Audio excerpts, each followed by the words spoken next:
Welcome to episode 4 of Mic'd Up Exploring the Hidden Game.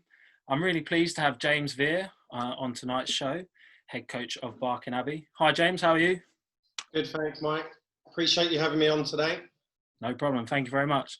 Just a bit of background on James. So he's the head coach of Barking Abbey, the former assistant coach of GB Under-20s, former head coach of GB Under-16s, and the assistant coach of the Commonwealth Games England men's side. And I'd also like to add, not sure if you agree with this, but I'd say probably the best dressed coach in the UK. I'd give you that. No. I'm going to get a lot of grief for that. Well, no, we will definitely not agree with you on that. No, whenever I've seen you coming down, you're always looking sharp. So fair play to you. Thank you. But no, before we begin, if you don't mind, just giving a bit of insight about the Commonwealth Games and that experience. Yeah. It was once in a lifetime experience. We had a really good staff. I had worked with Andreas Kapoulis, who was the head coach. We worked at national team level quite a few years together. I worked. We were both assistant coaches with the GB Under-20s. So we worked together, and we worked together then. And then Andreas actually got promoted to the Under-20s head coach. I decided I'd be his assistant for that as well. But the experience was incredible. I mean, we got to travel around Australia, so we got to play games kind of in different cities in Australia. The level of basketball was very high. Our team didn't do as well as we had hoped. But I had a great time. It's an experience that I'll treasure forever, I think. I don't think, there's talk of potentially basketball not being at the Commonwealth Games going forward. Anyway, 5v5 basketball. So, it was an amazing experience. I loved every second of it. I got to work, obviously, with Andreas and with Alan Keane, who obviously most people in the GB coaching community will know as well. So, yeah, got to learn a ton as well, especially off Alan and off Andreas. So it was great for me as well, just in a learning capacity as well. Yeah, from your social media, it looked like a fantastic journey. So moving on to the game this evening. So this is at the Adidas Next Generation tournament, and you're going against Joventut. Would you be able to just give a little bit of background of this tournament, please? Yeah, well, the Adidas Next Generation tournament is regarded as the biggest youth tournament in Europe, and you could argue one of the biggest youth tournaments in the world.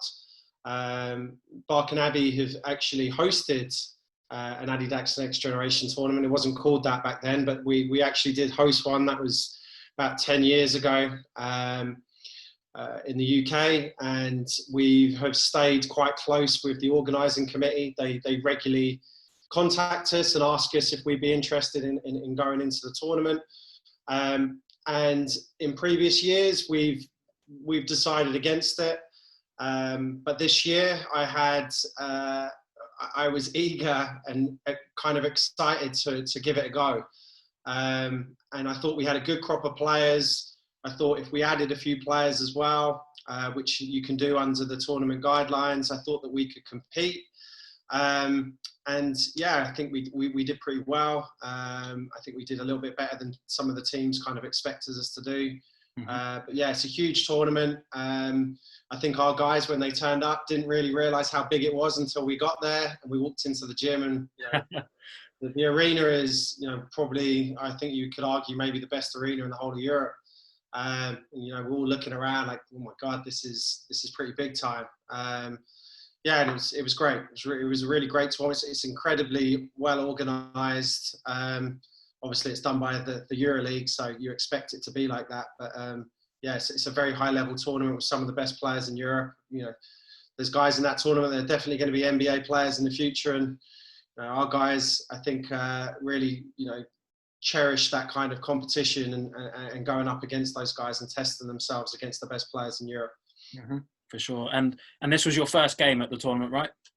Yeah, this was the first game. Badalona were going into the tournament, were regarded as favourites to win it.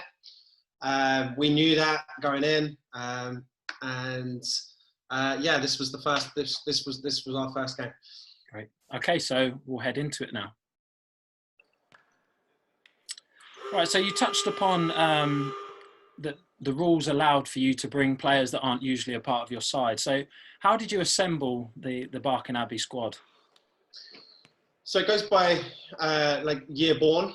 So we looked at our squad and our academy. It will be the first year players, so it'll be the group of first years.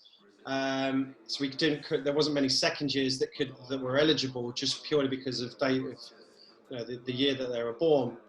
So we looked at the squad, and then we thought, okay, with those players, which areas do we need to kind of fill? So, was it a couple of guards? Was it, a couple of bigs?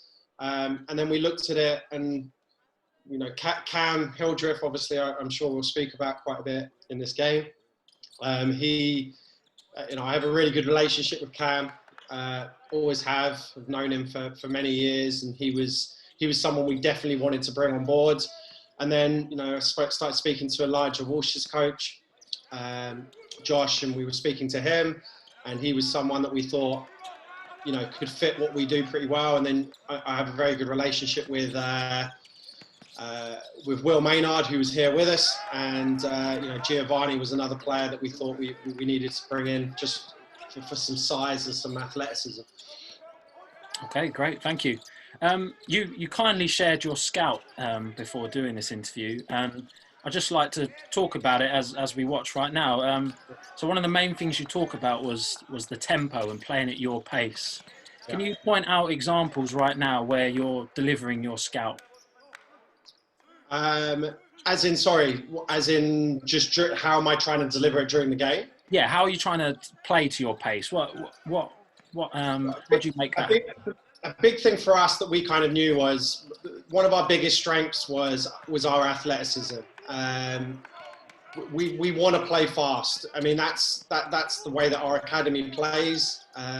It's the way that we talk about a style of play with UK and with GB players. I think that is that's something that is a strength of us as a nation. So for us, we wanted to play fast. We knew that the teams that we were going to play against were going to try and slow us down.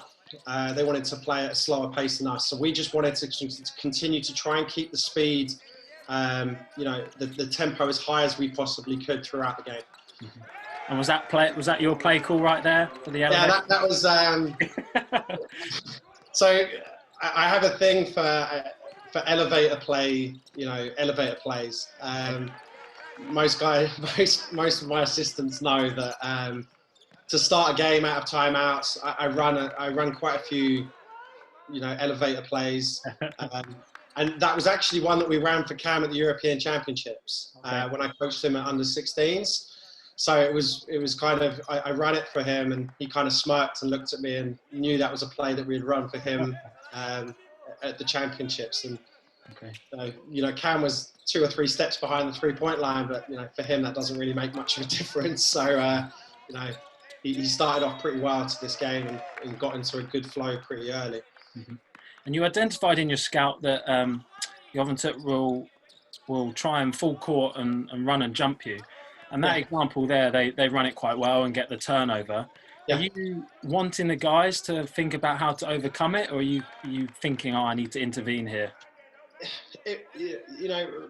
With our guys, we when teams man-to-man press us, we think it actually we think that suits the way that we want to play. Okay. We have no problem with the team trying to speed us up. I think that they weren't necessarily doing it, I think, to try and speed us up. I think they were just trying to do it to, maybe make us see if what our decision making was to start the game. Were we a little bit nervous to start? Mm-hmm. Did they want to see what, if our point guard here, we're starting here with Jude, was he a little bit shaky to start? Was he going to turn it over? And I think that was something that they, you can see here, we actually ran and jumped here a little bit to start as well. And you can see their guy, turned it over as well. Mm-hmm. I remember the start of this game. Everyone was incredibly nervous. Yeah. Were you I yourself? I never get nervous before games. Okay. But I will admit this was one that I wouldn't say I was nervous. I was very anxious. Okay. I don't know if you're the same, but I hate the waiting for a game to start. Yes. Yeah. For players, it's really easy, right? You know, they go for a warm up, you know, they'll do a bit of shooting, they'll stretch. What do we do as coaches? We just sit there, you know, chatting amongst each other, talking about game plan, talking about players, talking about other stuff. And yeah, I think this game I was pretty anxious. I was ready for it to get, you know, for us to get going. Mm-hmm. We had spent a long time on the scout. Roberto, who works with us, who's one of our assistant coaches, he'd spent a long time scouting these guys. We'd gone through a lot of games. We were very lucky that most of their games are on YouTube. Okay. So we could go back and watch. I think we ended up scouting 7-8 games of them. And Roberto, you know, spent a long time. He knew them very, very well. We were lucky enough to have someone do some player personnel stuff for us, who is you know, a very high level scout who is, you know, I don't want to say his name because I'm not actually sure I don't know if he wants to be known that he helped us, but he did a lot of player personnel stuff with us, that, you know, some very detailed stuff where we thought we knew some of their players' strengths and weaknesses. Okay, brilliant.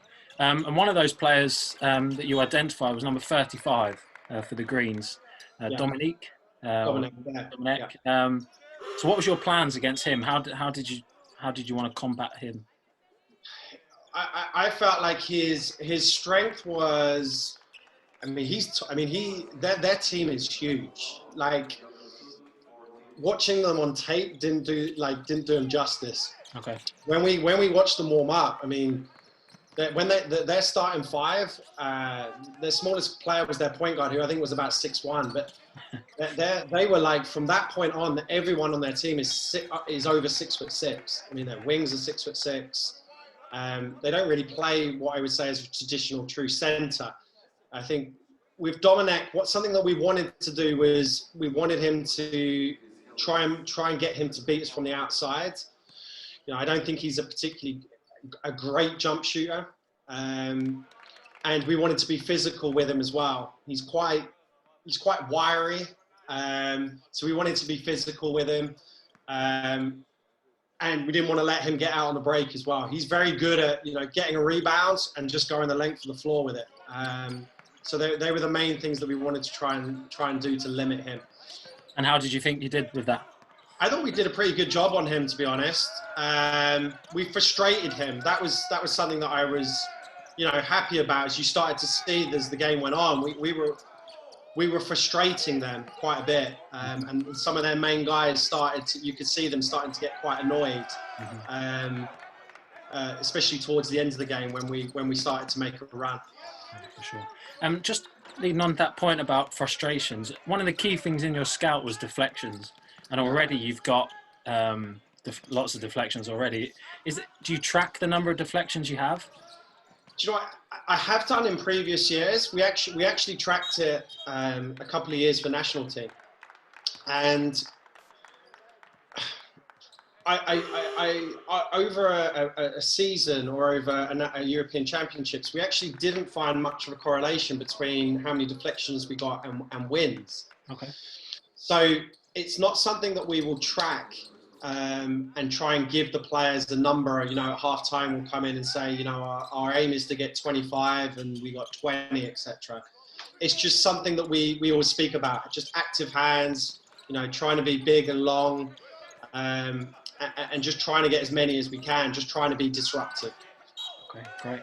Another thing you included in your scout, which I wasn't sure about, so I'm going to ask you now. You wrote ELC. If you wouldn't mind explaining what that means, that'd be great, please. It's regarding our ball screen coverage. Okay. So with our ball screen coverages, we talk about ELC, which is early, loud, and continuous. Okay. So we want our guys to be confident in what they call. So it was difficult because when you bring in 3 new guys, we didn't want to make it confusing for them. So with the new guys, we wanted only to have 2 coverages.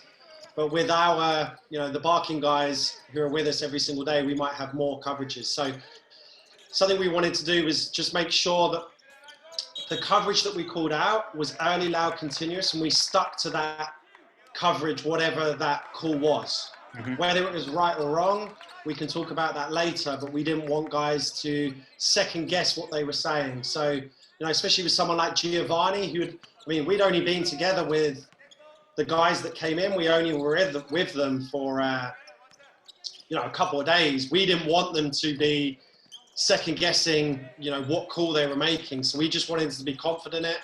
We wanted to be really early as possible in the call. We wanted to be really loud. Yep. And we wanted them to be, continuous with the calls. So our guys that were on the ball, they knew, what coverage we were in. Great. You touched on, just a point here. When I was watching the game back, you quite regularly shout huddle, huddle. What's the reason for that? So in any break of play, something that I stole it from another coach. So Craig Nicol, who was my assistant with the GV under-16s, and Craig worked with me at national team level as well. At club level with Canterbury as well. He worked with Rob Beveridge, who was at the Commonwealth Games. And Rob Beveridge is a very, very high-level coach. And he used to say that these little huddles, he called them mini timeouts. So it's an opportunity for the players to talk, communicate.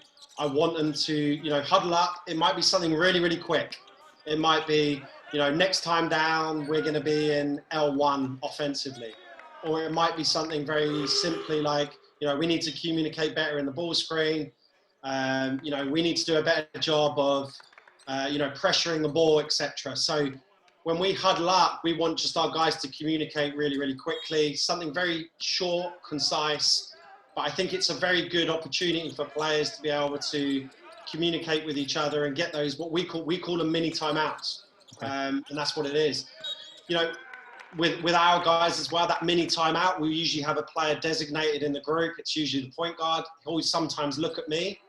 I might say to him, we need to be in, the next play, we're going to be in this, or defensively, we're going to be in this. And then he's the one who then, relays that message to the team. Mm-hmm. Okay, great. You've kept them to 3 points with 4 minutes, 14 seconds to go. Were you expecting this?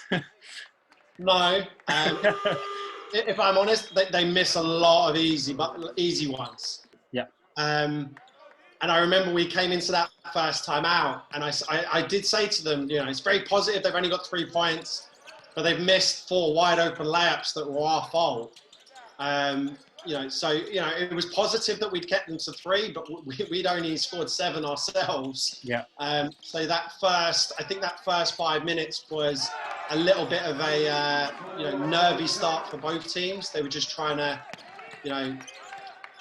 we're trying to kind of test each other. We're trying to see what each other are about. And I think both teams were a little bit nervous to start. I think that's to be expected when you start such a huge tournament, such a big tournament.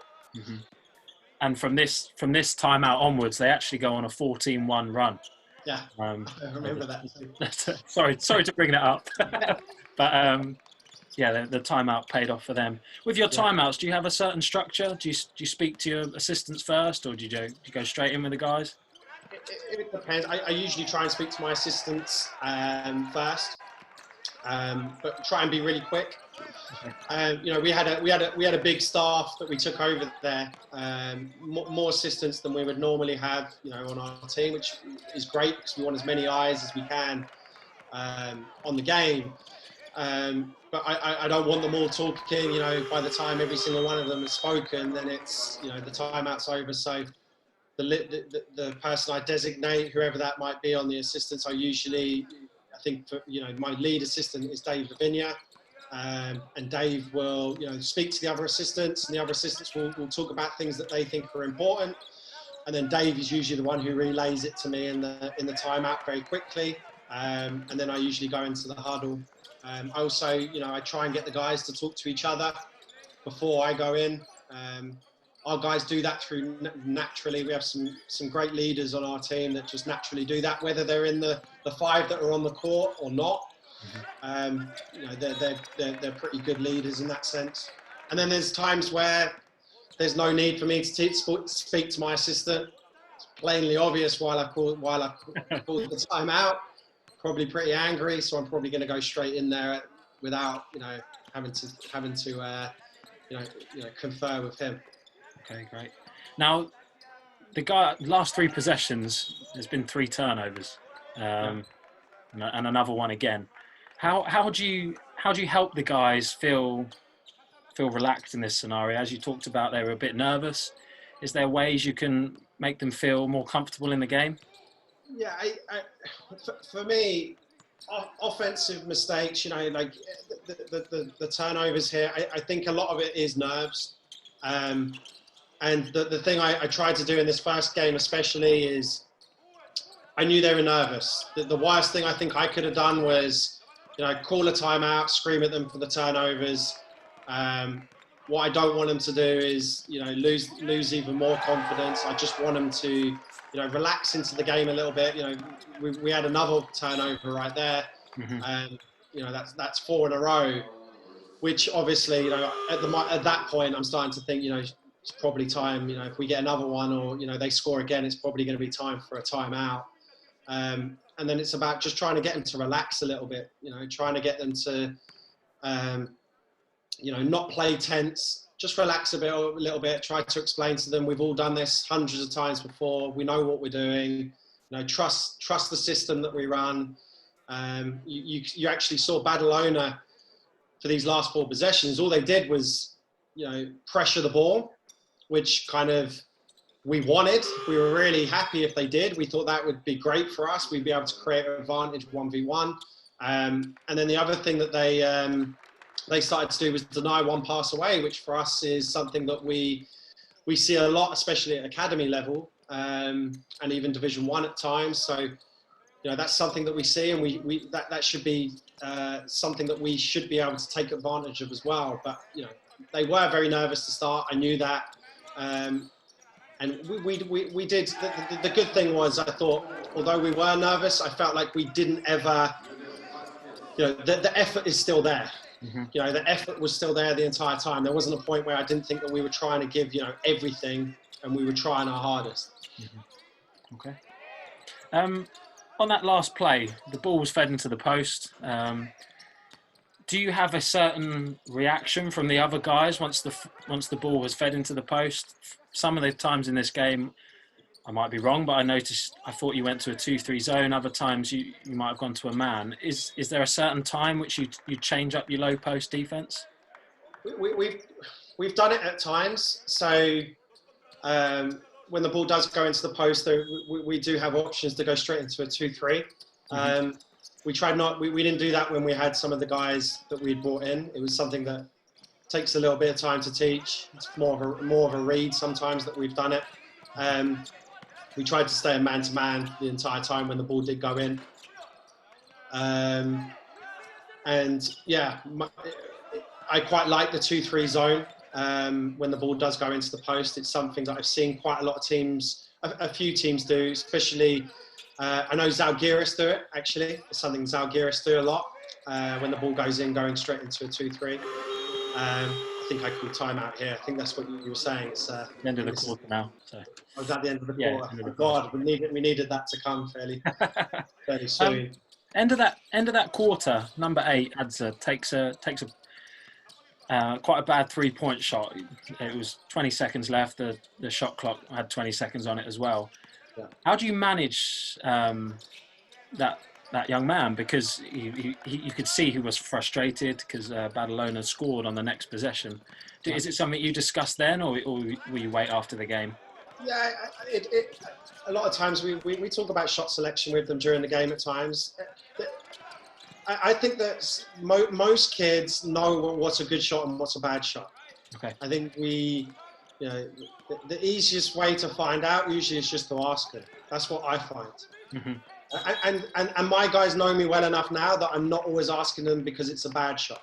Mm-hmm. You know, it's a tendency that you just ask a kid, was that a good shot? When you know it was a bad one, and they're just going to say, bad shot. So I will ask the kids a lot of the time, do you think that was a good shot? And I'm telling them, you know, half of the time, I think that's a good shot for you. Mm-hmm. But interestingly enough, he came off and I asked him that exact question. Do you think that was a good shot? And he said, no. And he knew why. And he gave me the explanation. It was too early in the shot clock. I've just come in off the bench. You know, 3-point shooting is probably not Prince's strength at that point in the season. He's a bit more of a slasher, finisher at the rim. And he had an open lane there to the basket and he kind of settled. Okay. But shot selection is something that we do speak to our players quite a lot about. You know, in video breakdowns and you know, we speak to them about it in the game, you know, when it happens as well. Mm-hmm. Okay, great. Thank you.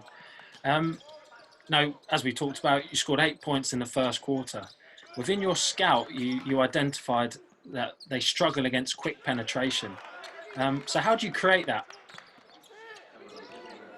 I think that the system that we run, you know, I'm a big advocate of flow motion. You know, we run something that's very similar, which is called spread motion, which is something we ran a lot more in this tournament, which is a lot more 4 guards around 1 post player instead of having 2 traditional posts. There's lots of, you know, areas or positions that you get yourself into in those offenses where you have the opportunity to create advantage. And that's what we're trying to do in offense. It's what we speak to our guys all the time about. It's just trying to create advantage. And we felt like, you know, off the dribble, I thought that they would really struggle against us. And I think that even in that first quarter, even though we only scored 7 points, we created breakdown nearly every single possession where we had some sort of advantage. I think the issue was, for a lot of it, was we actually didn't, you know, score at the end of the play. We had wide open threes, a lot of those shots in the first quarter. We just didn't finish the play. We didn't score we didn't score the wide open 3 at the end. Mm-hmm. But I was really happy with the breakdown that we were creating. I remember when we came in at that quarter break, I said to our guys, I was like, you know, we're getting good shots. We just got to knock them down, you know. Yeah. And as I say that, obviously Cam hits an open one, but you know, and that's something that Cam does really, really well. Is he hits open shots, but he also hits really, really hard ones as well. But he's a shot maker. You know, he can make shots. That's just something that he's kind of had ever since he was, you know, a young junior. He could always make shots. Within your offensive system, how do you manage getting a young player like Cameron opportunities to score whilst also giving others the chance too? Because we know he can score in a variety of different ways. He scored 35 points this game. How do you make sure that others still feel involved? I think that's the beauty of the offense. The beauty of flow motion and spread motion is I feel like everyone feels involved. Everyone gets touches. But with the funny thing about flow motion and spread motion is the best players will still take the most shots. That's just the way that the offense kind of is. And it's the way that, you know, your best players will, you know, 9 times out of 10 be the guys that are finishing plays because they're the guys that can create shots. They're the guys that can make shots. So I think that's something that, you know, our guys really love the way that we play in the offense because they do feel like they are all involved in the offense. They're all getting touches. Mm-hmm. But, you know, and Cam is someone who the advantage Cam had is he ran this with me at national team. Okay. So Cam knew this already. So he came into the, you know, the little mini camp for 2 days that we had. And me and him spoke and I said, yeah, this is just going to be review for you. This is what we did, you know, 1.5 years, 2 years ago. And he likes the offense. I know he does already. And, you know, he fitted in really, really well. And I think you can see that even though I think he's probably got at least, 8 to 10 points already, I don't feel like the offense is being, you know, just very Cam dominated in the sense that he's dribbling the ball for 20 seconds and then he's, looking to, high middle third ball screen or trying to attack at the end of it. We want the ball to zip around. We want it to move quickly. And, in this game, the good thing is, well, I think our guys did a really good job of understanding that Cam, had the hot hand and, trying to get him good shots. And they tried to do that throughout the game. Okay, great, thank you. Now, I want to talk about your defensive end. What shots do you want them to take? What's a bad shot for them that you're happy for them to take? So for us, the shots you want them taking is, dribble pull-ups outside the paint. So dribble pull-up twos. You want them. We don't really want them to be taking. The high percentage shots are, layups, catch threes, especially corner threes, and free throws. So they're the three things that we don't want them to have. So one of the the terminology or the wording we use is know our no's. So the no's are no free throws, no layups, no catch threes. So something is very simple for our guys to kind of understand. We want them to take, tough contested, finishes inside. We don't mind them being inside the paint as long as they're tough, having to finish over a couple of guys where it's a tough floater or a tough 1-footer. We don't want guys having catch threes. We'd rather them, us try to drive them off the line and then have to, either dribble into a pull-up or, have to readjust and maybe take a three off the dribble. We don't really want, catch threes. The one thing that really and you just saw it right there, was all of these teams are incredibly good shooters, and that's every single player on the team. It was something that really, that was one of the things after the tournament that I asked all the assistants to message, to email me, the takeaways from the tournament for us. Things we did well, things we didn't do well. How can we improve our preparation? All these things. And every single coach came back with the first thing was, everyone on all of these teams shoots the ball so well, 1 through 5. All of them can shoot. And I think that was something that we found was that, that's something that I think that we can improve as a nation. We need to become better shooters. Something that we need to, especially with our academy. I know that's something that we're going to stress next year is, and we've had some Zoom calls about it with our coaches, talking about how do we make our players better shooters, because that was something that was really evident at this tournament. Was every single player on these other teams could all shoot 1 through 5. Mm-hmm. If you don't mind me asking, how do you make us better shooters? How do you make the players better shooters? I think you have to get them to understand the value of shooting. I listen to a lot of podcasts and listen to a lot of coaching ones, especially, and I'm sure you do as well. And the skill that I always hear about is, they talk about to trainers, they talk to GMs, they talk to coaches in high-level teams. What's the thing that you're looking for the most? And all of them at the moment are saying shooting. They want guys to be able to shoot the ball, and that's through all positions now. When I played, it was just the guards that shot threes. You had 2 traditional bigs, and you had 1, 2, and 3, and they were the only ones who would dare shoot a 3. If a 4 or 5 shot a 3, that would be it. They'd be, they'd be subbed immediately. But I think you get the players to value it. And for me, I wasn't a great player at all. But one thing I could do is I could shoot. That was one thing I knew that was my strength. And for me, it was just repetition. It's just repetition. It's getting in the gym and shooting and shooting and shooting and shooting. Where you create that muscle memory, where it becomes just natural to be able to. Your form has to be good. We're really going to spend a lot of time at the start of next season trying to concentrate on just making some small tweaks to some guys' form. And then for me, it's just getting in the gym every single day and just shooting and shooting and shooting. And that's something that we're going to look to do next year. We're going to do a lot more. We're going to do a lot more shooting. We're going to chart all of the shooting as well. Have some sort of healthy competition throughout the academy where, we have a leaderboard. I know that Dave Smart did something at Carleton, the legendary university in Canada, where they have like a shooting chart, like a leaderboard. We're going to do something like that.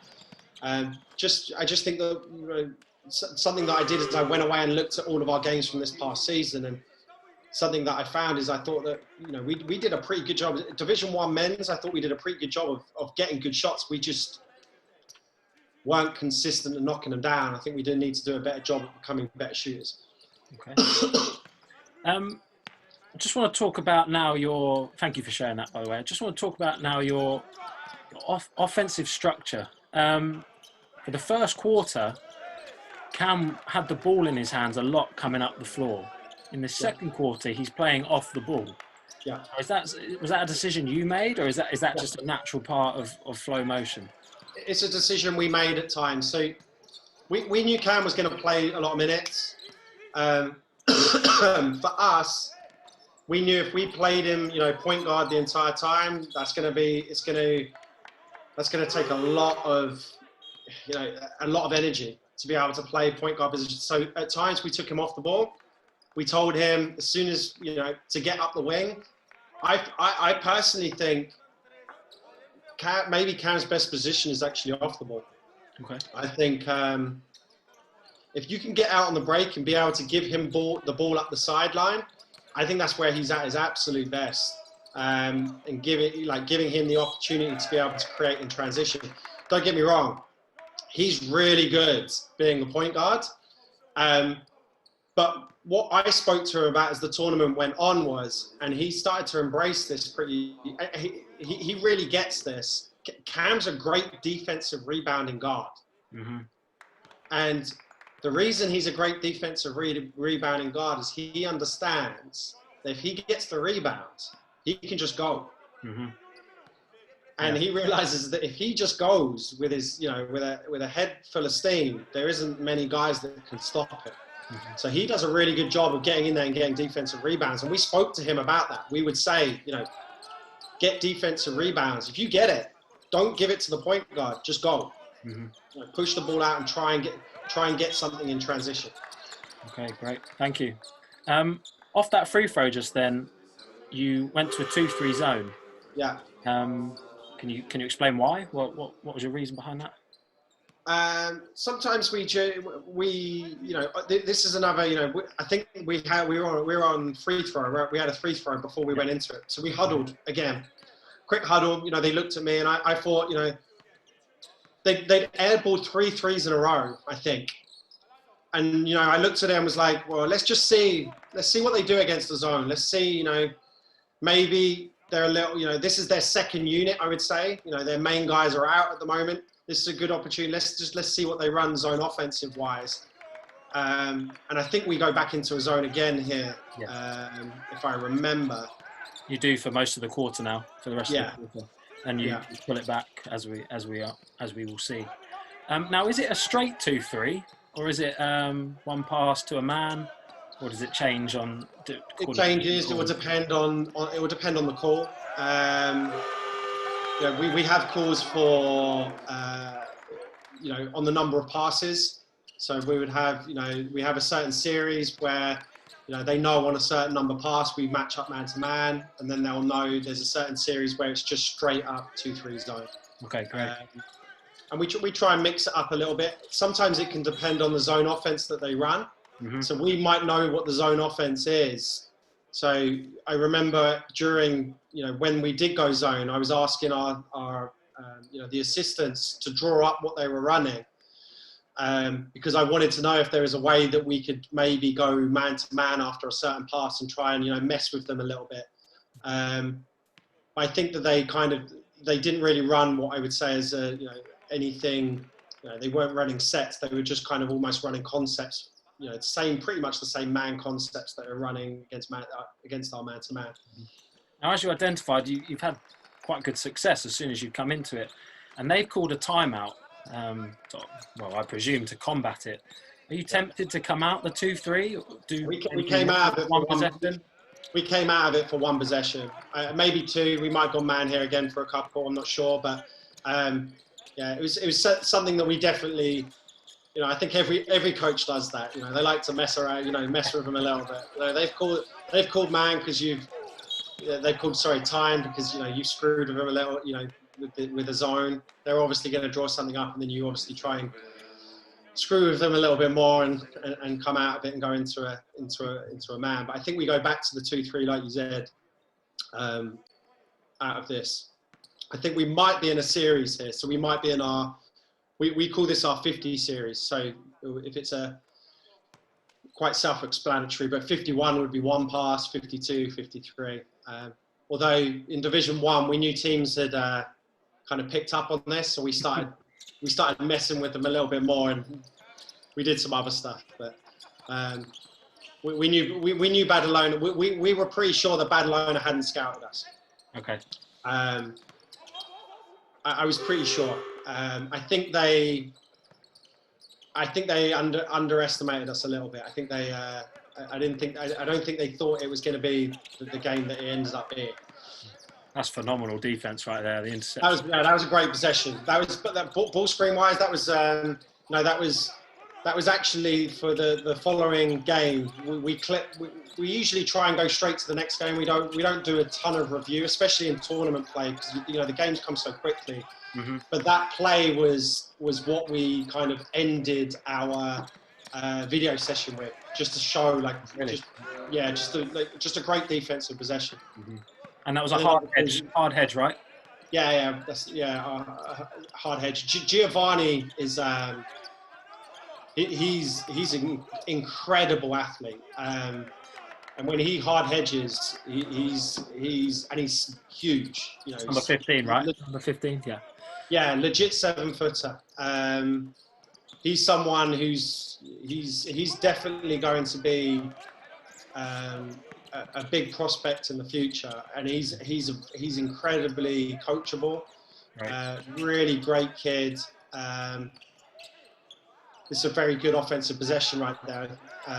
We're talking about creating an advantage. I think Jude probably should have taken that 3 in the corner, but just added to Giovanni, and Will Maynard's done a great job with him. And I think he's going to be a really, like I said, a really big prospect. I know that he's getting a ton of this tournament alone. He started to get a ton of attention from schools, some very high major schools in the States as well. Okay. And the hard hedge, do you have a call for that? Yeah, we call everything for us is a color. So for us, it's we call it red. Okay. So yeah, for our coverage for hard hedge is red. Okay. And whose job is it to call that? Is that the big? Always the big. It's always the big. Yeah, always the big. All right, so you're down 3 going into the second half. Did you expect yourself to be in this situation? Honestly. I was happy, that we were within 3. I mean, when we went in at the half, I didn't think we played particularly well. Okay. When I always go into halftime talk, especially to the guys that I coach every single day, I ask them what they think. What do you think? How do you think we played? And our senior guys, our older guys, the guys that I say are leaders. I'm not sure what we're doing on this possession. I was going to next question. Completely messed up on that one, but all of them turned around and said they were like, we haven't played our best, and we can definitely hang with these guys. I think that going in down 3 for us, that gave them a lot of belief. At that point, they knew there was like, we're in this game. We can beat these guys. Mm-hmm. And I think that was big for them because we were talking about them feeling nervous, and I felt like the nerves are kind of gone now. Now it was time to just kind of relax. Now to just play. Mm-hmm. And I think they make a mistake in the second half because you're running the Iverson action a bit in the first half, and as they were coming off it, the big of Badalona was dropping. Yeah. In the second half, was hard hedging. In the second half, the big drops, which has given a lot more space and a lot more time. I think they might look back and regret that, but who knows? But it definitely worked well. What was your intentions with that Iverson action? So I Here, think here it is again. Yeah, we run it a lot. We call this our L series. So that first action there is usually dummy action. We're trying to usually pitch the ball back to play middle third ball screen there with Cam, but it's just something that we like. It's just a quick hit, quick action. We can get to side ball screen. If we don't have anything out of that, then we can pitch it and play middle third. We run it a lot because I think that what also it does is it with players like Veron, you got Veron coming off that Iverson action. If a team chases and goes over the top of that, he's really good at just, getting it and just attacking and looking to go. We stole it off Lloyd Gardner, so I want to take a lot of teams run it, but Lloyd had loads of success when he was with the Royals, and they ran a whole L Iverson series. I think he called it L too. So, and we actually ran it at the academy. I think maybe the second year I was there, and it's just a series. And it was something that we thought it's really simple as well. So that for the guys coming in, we didn't have an extensive playbook. We literally had 3 or 4 sets, maybe not even, and then flow and spread motion, and that was it. And the Iverson series was really easy for the guys coming in to be able to, they were just easy sets to get to. Great. I just want to talk about your on-ball defense now. Are you looking for guys to show to the baseline, show to the middle? Is it personnel dependent? We play straight up. We don't really force one way or the other. We try and put, we want to be no more than an arm's length away. We want to put pressure on the ball. We might shade one way or the other. We don't mind that. We don't mind shading one side, towards the baseline or towards the middle. And that's a lot of time is personnel based. It can depend on, strong hands. It can depend on, how aggressive we're trying to be, etc. It can depend on ball screen coverages. It can depend on a couple of things. But we don't talk to our guys a lot about, we're not saying you must force middle, you must force baseline. We try and play straight up.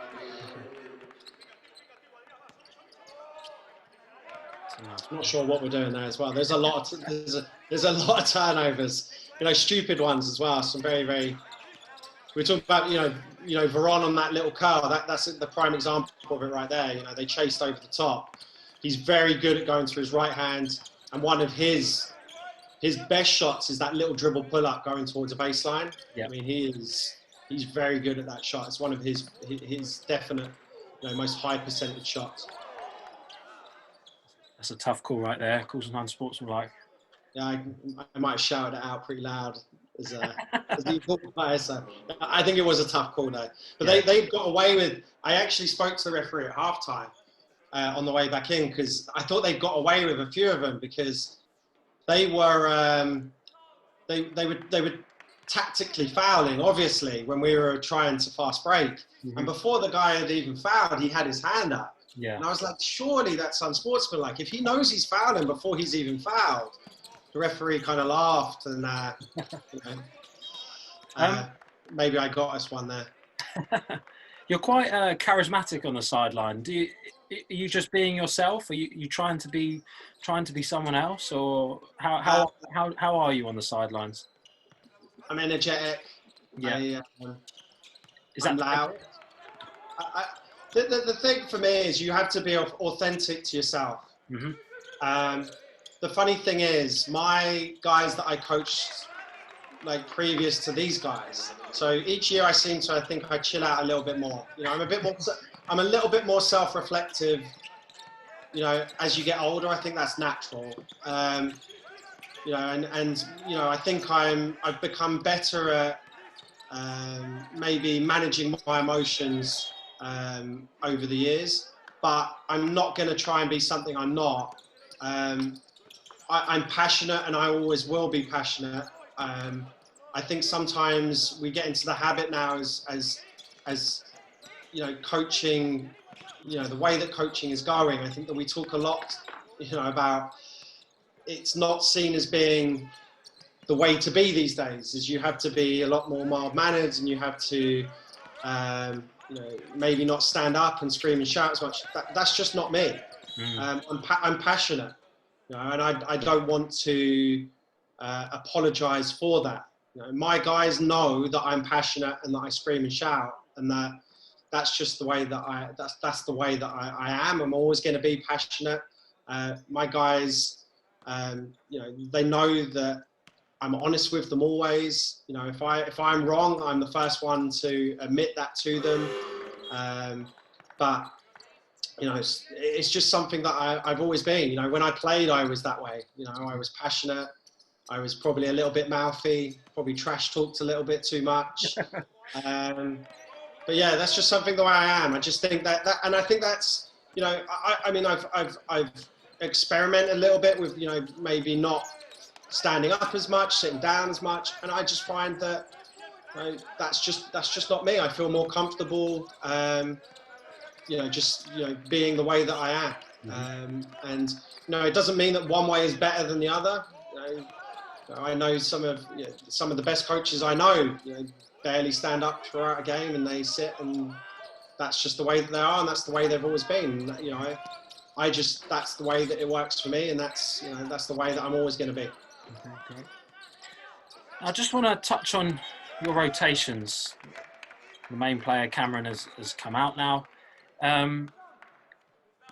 How do you make decisions on your rotations? Do you have a certain lineup, 2 scorers, a rebounder, a great defender, or do you have an idea of the rotations before heading into the game? Not really. I have I have my game sheet, so I have a game sheet for every game, and it will have new various information on there. And I'll have what I call is a depth, a very basic depth chart. You have your point guards, 2s, 3s, 4s, and 5s, and you might have some guys that can play over 2 spots. They might be in between 2 numbers. I'll also write down some lineups, just the day before a game, day of, just some lineups that I think maybe this might be a good lineup to look at. Maybe something that I thought about quite a lot during the tournament was, could we go 5 guards? Mm-hmm. Could we play Flynn? So Flynn, who's on the free throw line now here, could we play Flynn at the 5? And actually in our last game, I think we went on a 18-2 run against Venice, and that was the lineup that did it. Was the 5 guard lineup. Mm-hmm. But I'm not, I don't have a matrix which says, this player comes out at this time in the game. My assistants, I'll always, Dave does a really good job, especially Ricky as well. They're really good at just watching the players and knowing who needs a break, reminding me of who needs to go back in. If someone's sat for a while and it's someone who we think, needs to be, maybe maybe we need him to get back in. They're pretty good at being in my ear continuously. I'm looking over at them pretty much the whole way through the game. But I don't really have set lineups or set matrices. I've tried it in the past. I have experimented with it, but it tends to go out the window when you get into some sort of foul trouble. Then you might as well just throw it out the window at that point, because very rarely will a matrix actually work out minute for minute the way you want it to. So yeah, we don't have any really set ways of our sub rotations. You talked about Flynn a little bit there. I personally think he's a terrific player, very underrated. I remember seeing him on a scout the first time and thought, oh, who's this guy? And really impressed. And I like the way he plays. He play a bit of inside and out, and the fact you talked about him playing in a guard lineup, being able to switch, must have been a huge benefit to you. Yeah, he's. There isn't enough words to say how great Flynn has been. Mm-hmm. He comes from a great family, but also comes from a great club. So he comes from Richmond Knights. And Coach Isaac, who runs that program, just has great kids. You know, they're great kids. And he does a great job of, you know, not only coaching them basketball, but instilling in them, you know, life lessons. And he's just someone who came in, you know, I actually had the year that we got him into the academy, I actually had him with the national team. So he came in and we cut him very early. Deselected, sorry, cut is not a word that we use anymore. And it's a great offensive possession, that one. That was one where you did really well.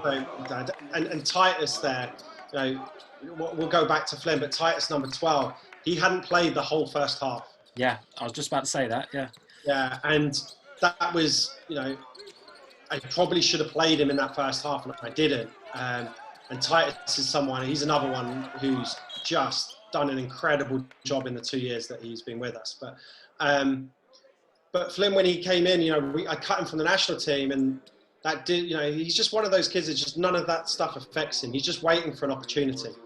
And with some things that happened with our Division 1 team this year, with a couple of players leaving, his role within the team became bigger, and you know, he just got better and better and better. He worked incredibly hard on his body. You know, he lost a ton of weight. His coach at Richmond Knights, Isaac, actually messaged me today, sent me a picture of him working him out in the park. Oh, really? I mean, he looks like he lost a lot of weight and looked in great shape last year. I mean, him coming into this season, I mean, he looks like a bodybuilder at the moment. So yeah, he's a real success story. I mean, this is what our academy is about. It's about developing players. You know, it's about getting them, you know, at 16 years old and seeing what they look like when they're 18. And you know, he's someone that I think will be a great success. You know, he's coming back for a third year with us this year, and you know, I expect him to, you know, his role to be even bigger, and I expect a lot of schools to be interested in him. Like he already has a lot of interest, but I'm expecting more schools to have interest in him over this coming year. If we have a season. I'm quite interested on what triggers a sub. What causes you to make it? Like on that last play, number 15, you turned the ball over, conceded an and one, and you subbed him. Was that a decision you made anyway, or? Yeah, I think that was it Emmanuel? I think it might have been Emmanuel. Yeah, so we'd already decided that he was coming out. He was tired. Okay. And I don't know if you might see, but as he comes off, I talk to him as he comes off. Yeah. And it was the first thing I said to him was, I'm not subbing you because you just turned the ball over. And I think I said to him, you know, what I'm subbing you for is that I know that you're really tired, but you know, you can't turn the ball over and then give an and one because you're tired. You've got to understand that you are tired, and you know, just keep it very simple.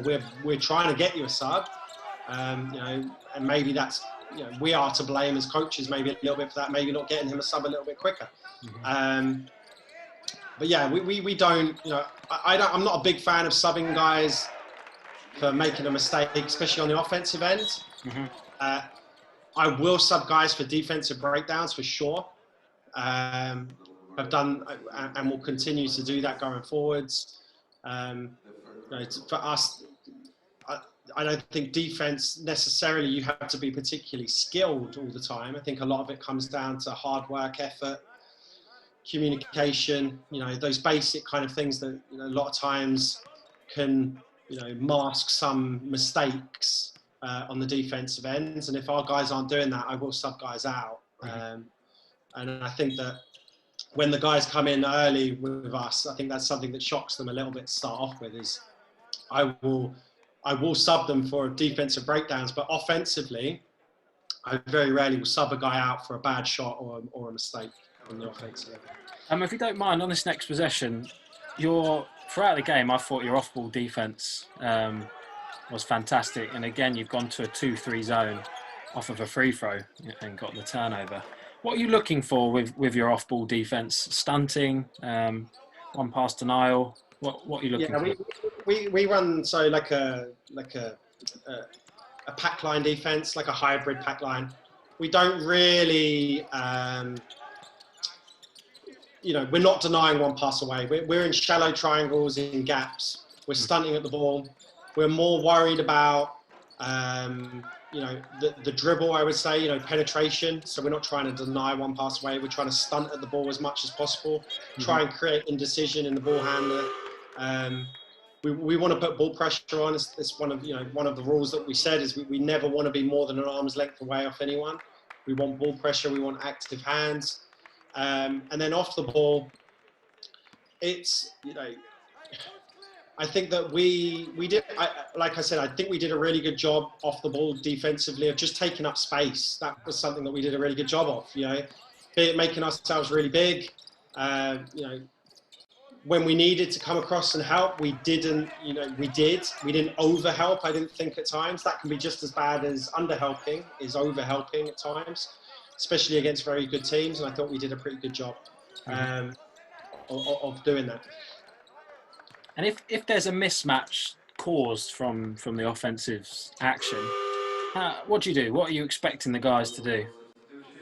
So it depends how they try and break you down. So if they're trying to break you down off the dribble, the rule remains the same for the guy on the ball. We don't want to back off.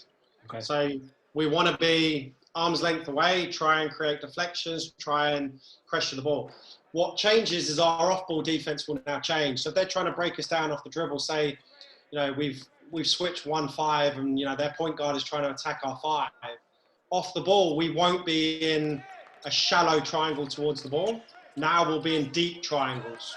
Okay. So, we're trying to take up more space where there is nowhere for them to be able to drive, where they're having to maybe, drive. We're being able to stunt way, almost a harder stunt, which makes them have to then give up the ball maybe to someone else, gives us the opportunity maybe to be able to switch back. Right. Now here we go, heading into the fourth, down 6. What are your thoughts now? Can you remember? I remember the timeout. I looked at the guys and I said, is anyone tired? And they looked at me and were like, no. And I said, well, if we're not tired, we've got 10 more minutes here. If we play at our tempo and we play, I said, I think a couple of their guys are looking a bit tired. And I said, I think that if we continue, keep the pace high, defensively, let's make sure that we rebound and run as much as we can. I feel like we have a chance. Let's just play every possession, one possession at a time. Let's just, and see what happens. And I felt like this is, we're very small here. So Flynn's playing the 5. Mm-hmm. Flynn's, giving up huge amount of height here. Even Edric's going up against a guy that's, twice his size. But I think that this, this created advantages for us because, we had to do something a little bit different. In the post, we were having to, front a little bit at times, which made us, then had to sometimes throw it over the top. And our help side did a really good job of coming across and creating some, deflections. And I think it just changed the game a little bit. It made them think a little bit differently about, how to attack us. And then on the flip side is, defensively, there was some matchups that I felt like, we could maybe exploit a little bit more. Especially, Flynn's now being guarded by a 5. So let's see if we can get him to try and create an advantage off the dribble, etc. So if we did that a little bit, and we hoped that would create a few advantages. We've gone back to a normal kind of 5 now with the manual back in. But I think the smaller lineup really helped us through this tournament. Do you try and be proactive with your lineups? Do you want to dictate the play, or are you reacting to according to what they have on the floor? A little bit. I think it's a little bit of both. Okay. I'm not one of these guys, if they went really small, that means I have to go very small straight away. I don't feel like I'm particularly reactive to start off with. I want to see how, see what the other team might do, or what we might do against them. We might try and exploit those matchups. But I think it's, it can be a little bit of both. It's a chess match, isn't it? A lot of times between the coaches and, seeing what works, what doesn't work. And yeah, I think in this game, we tried a lot of different things just to try and disrupt them a little bit. And I think, for large portions of the game, I thought we did a pretty good job of doing that. It's very good. I think this was a very good defensive possession, if I remember.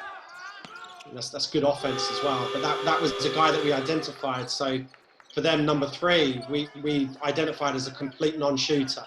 Okay. We said, just literally, you see Cam is so far. We're helping almost from the strong side corner there.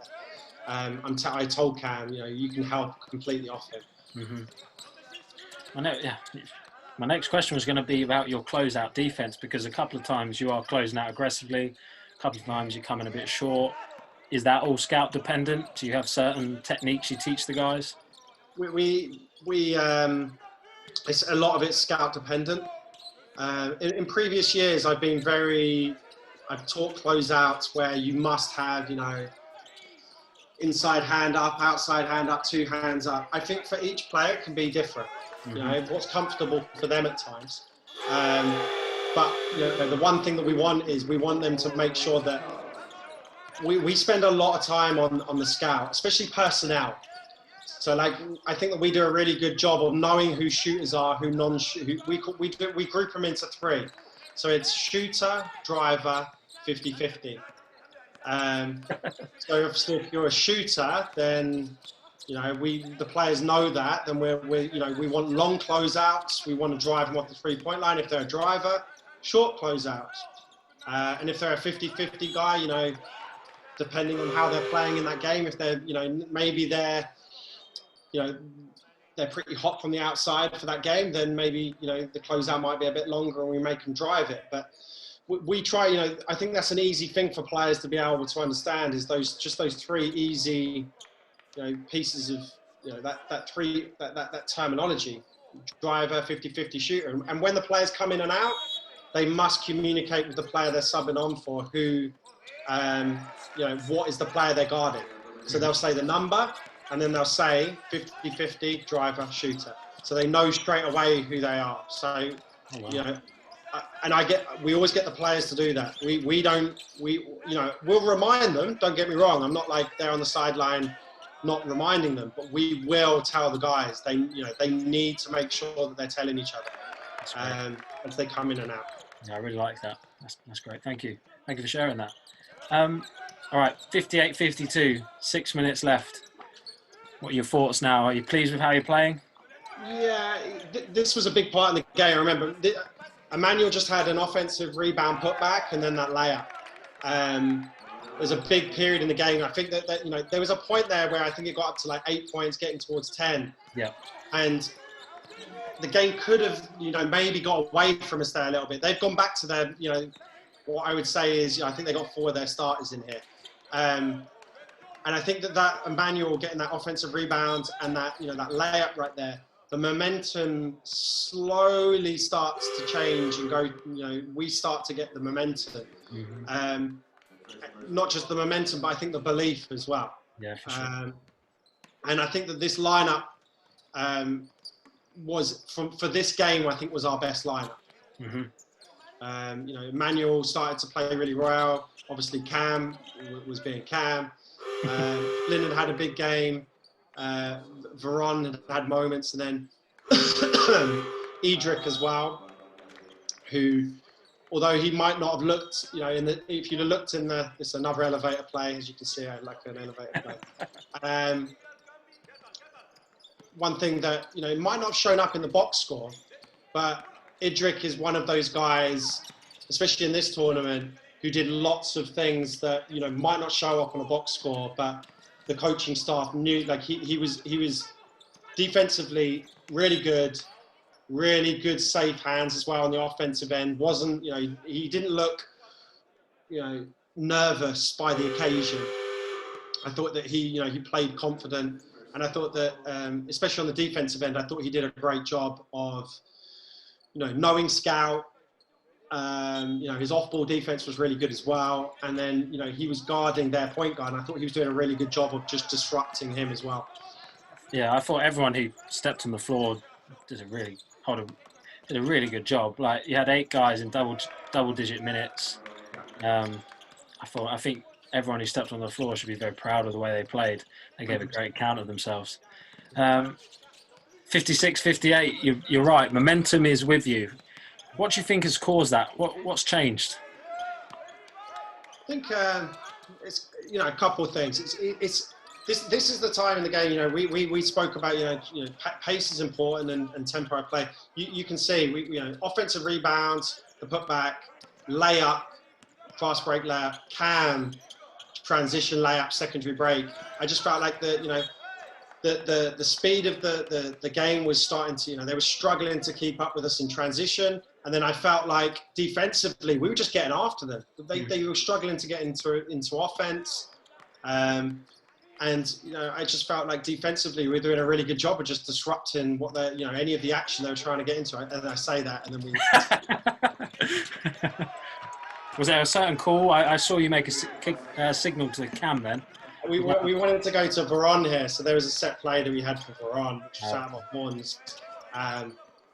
And for us to run that, we need to get the ball into Vear, and we probably should have just gone into something else, but we've tried to force it into him. But. Mm-hmm.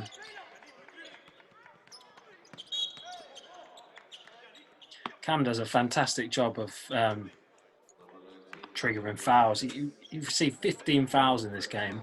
How does he do it? Do you know how he does it? Really, Cam, although he'll probably tell you he is, he's not the most athletic player, right? I think that's quite obvious. I mean, he's a good athlete, don't get me wrong. Yeah. But what he does a really good job of is drawing contact. So, when he gets, especially when he's in transition, of taking bumps, if he sees someone's coming, he's not shying away from contact. He goes towards the contact and creates that kind of, that contact that ends up being a foul. He does the same thing when he's attacking the rim as well. Mm-hmm. He's really good at kind of, he might be the best player I've ever coached at just like his balance. Mm-hmm. His balance is absolutely incredible. Mm-hmm. He can stop on a dime, reverse pivot into a fadeaway jump shot, and that's an incredibly difficult shot, but he makes it look very easy because his footwork's incredible and his balance is incredible as well. Yeah. Big shot from Flint there. Big shot, yeah. Big shot. Can you remember your emotions right now? Not really. I think I'm trying to think of I think what do we want to go to here at the end of the game? Where do we want the ball? Who do we want to go to? This is our set called Horns Down, something that we've run numerous years. Very simple set, but it's, there was something that we knew that Cam, we'd give an opportunity for Cam to be in, to be able to create a middle third ball screen. And I think that's all I'm really thinking about. I'm thinking about also, is this the lineup that we want to go with towards the end of the game? Is this it? I remember going into that timeout, and that was the question. I said to our guys, to the coaches, is this what we want to go with? And we all agreed. We thought this was the 5 that we wanted to win the game. You call a 2-3 zone at that timeout. What? Same reasons as before? Yeah, I just kept saying, I thought that their point guard was a pretty decent shooter, but I didn't think anyone else on their team had hurt us from outside the entire game. And I just thought maybe this was the best play of the game for us. We talk about creating advantage and carrying on advantage. The guys are loving it as well. Look at them celebrating. It's one of the plays of the tournament as well. So yeah, and then defensively, you'll see here we're switching everything 1 to 4, and this was creating them a few problems. And they were struggling to get pretty decent shots. One thing they do really well is they offensive rebound really well because they're so big. Yeah. Their guards are 6'4", 6'5", so they did a really good job of crashing the boards and getting second chance points. Something we spoke to our guys about. We need to box out. We have to box out. They got 24 offensive rebounds. Yeah. Out rebounded you by 12. Yeah. But that doesn't matter, does it? No, it doesn't matter at the end. No, I think it's a fantastic end of the game. Guys making big shots after big shots. And do you want the ball in Cam's hands right now? You want him playing the point? Yeah. Well, the thing for me was, you know, with Cam, it's, you know, I want him to just be able to create and do what you know, the best thing you can do with Cam sometimes is just not say anything to him at all. Okay. If he wants to bring the ball up at this point in the game, you let him bring the ball up. Mm-hmm. If you know, if he wants to defer and let someone else bring it up, then, you know, then that's fine as well. You know, the one thing I knew is that he wants the ball and he wants to be able to try and create. I mean, he's a gamer. Mm-hmm. That's what he is. He's a gamer. He wants to. This was a play that we were trying to get the ball back into his hands here. That won't stop him shooting again, will it? Won't stop him shooting again. Good way to be. He's another one. He's incredibly smart player. You know, he knows when it's a good shot, it's a bad shot. The amount of times during, you know, the tournament, he knew when he'd taken a bad one, he'd look over at me and, you know, he'd apologise, or he'd come out and say, oh, you know, should have taken a better shot there, or given up a better shot. But, you know, he's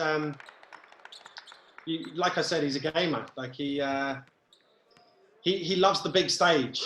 This Cam, he loves the big stage. You know, he kind of lives for that, and you can see that the whole tournament. He craves the big stage.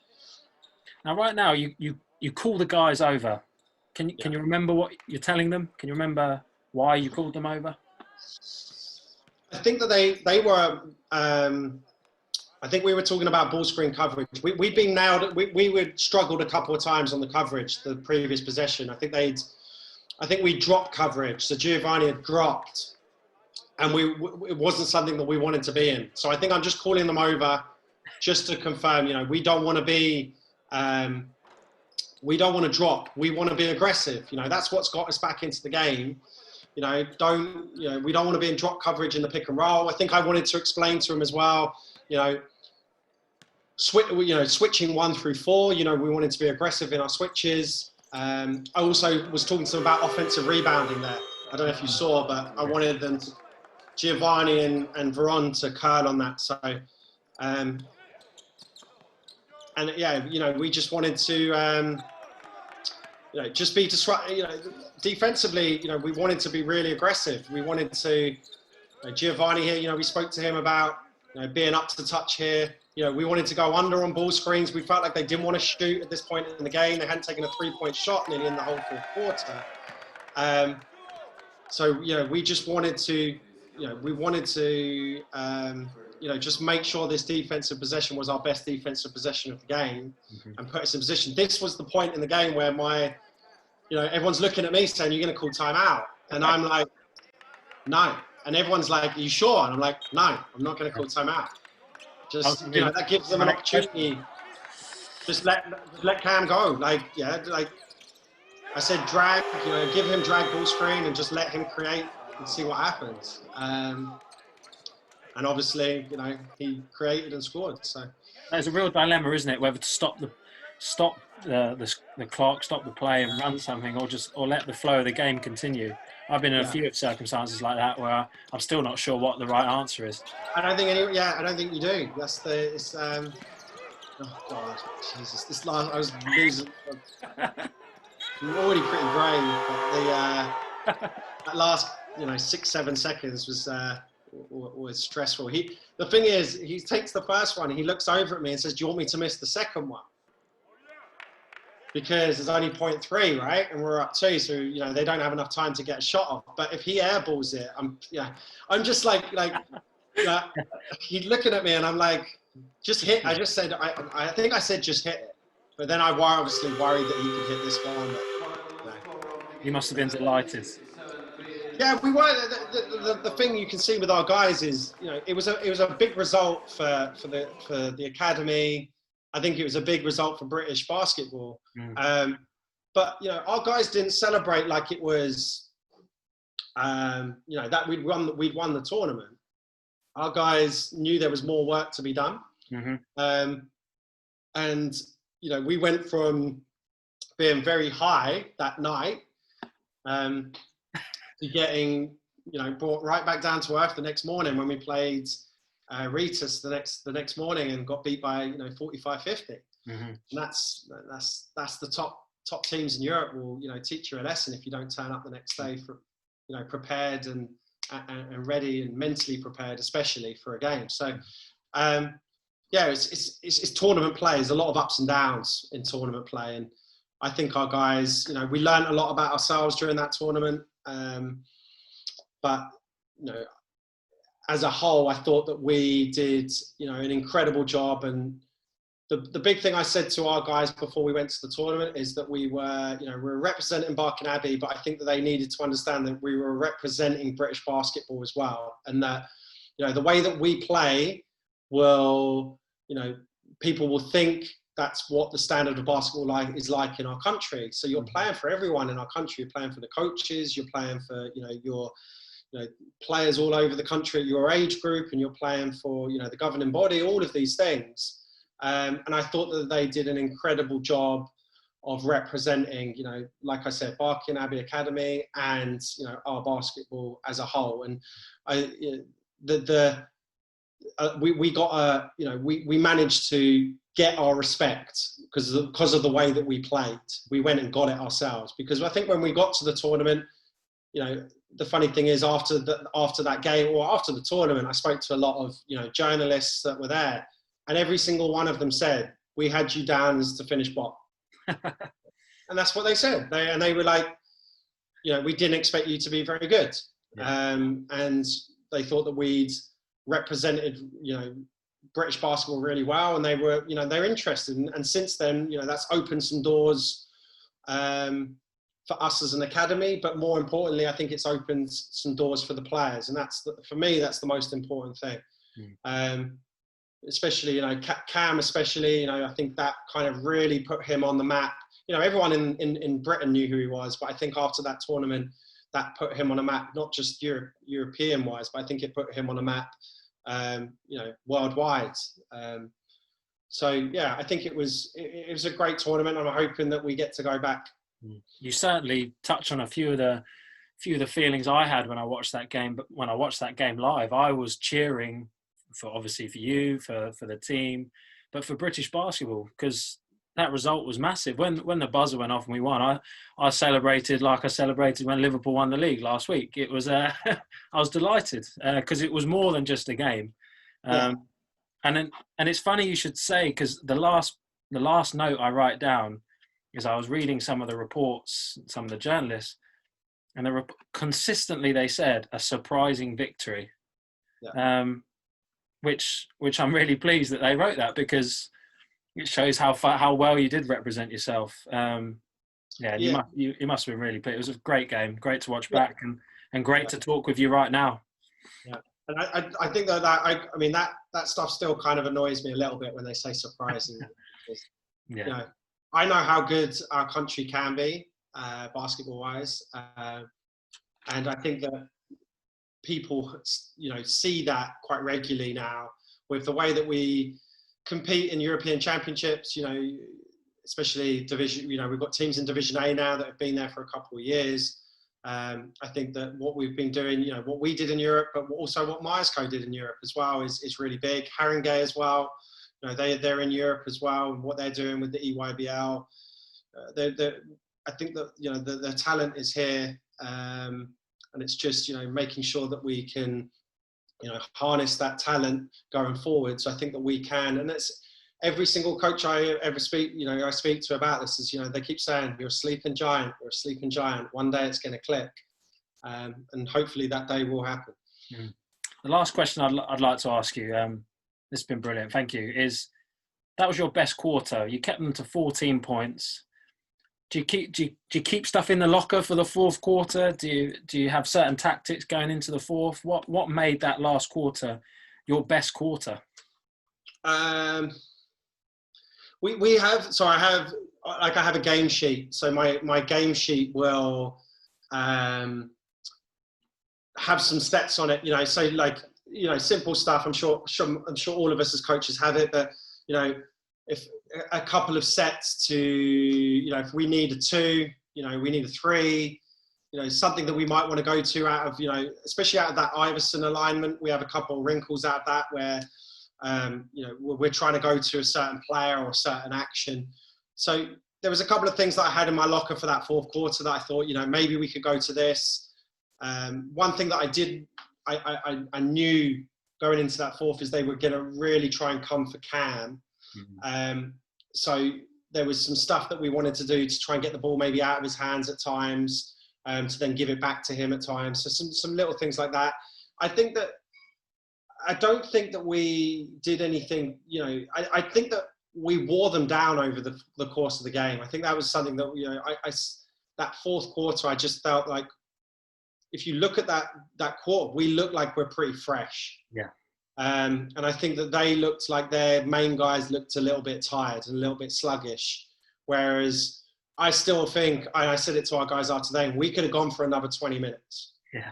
And I think that we did a pretty good job of managing the minutes. I know that Cam, Veron and Flynn played big minutes. But I think we did a pretty good job of getting them out at times where we could get them good breaks, just before quarter breaks at times. So we got them a little bit more of an extended break going into especially going into that fourth. And I think for the other thing as well, the players just really effing wanted it. I think that's what it was. And sometimes it can come down to that as much as anything. They wanted it more than Badalona did, I think, in that fourth. And you look at like we said about the Emmanuel, the offensive rebounds, and then the next one's those kind of plays. I just felt like all the 50-50 balls, we managed to get every 50-50 ball. I just felt like we were sprinting in transition, maybe they're jogging back, just little things like this. I just felt like our guys really wanted it. So the scout was delivered then, wasn't it? Playing at your tempo, lots of deflections. You had, and 16 steals. Cam had 7. So really great. And I think the coach and the staff had to take a lot of credit for that, because they're the ones who put the scout together. So they had to take a huge amount of credit. Roberto, Ricky, Will, Dave, and they did an incredible job on the scout, especially Roberto, who broke all the tape down. But also the players for carrying through that scout as well, because for them to be able to, that was something that was really pleasing for me, was when players are coming off, you're hearing them talk to each other on the bench. I can hear them behind me, and they're talking amongst themselves. Players are being subbed in and subbed out on Badalona, and I can hear my guys behind screaming at our guys on court, 35, 50-50, or number 11, non-shooting big. So the guys are constantly being told, and stuff like that's really pleasing for me, because I know that they've really, paid attention to the scout. I knew they were ready as well before we gave them the scout the day before, so they had the paper scout on the plane, and we test them on the scout. We always test them. So before the game, we'll ask them questions, but not very random. It could be anyone. So we don't pick on players. It could be any single person. Nice. We might ask them about a player that they might be matched up against, or we might ask them about someone who they're not going to be matched up against at all. And when I ask questions, sometimes they'll think about it, have to go through it.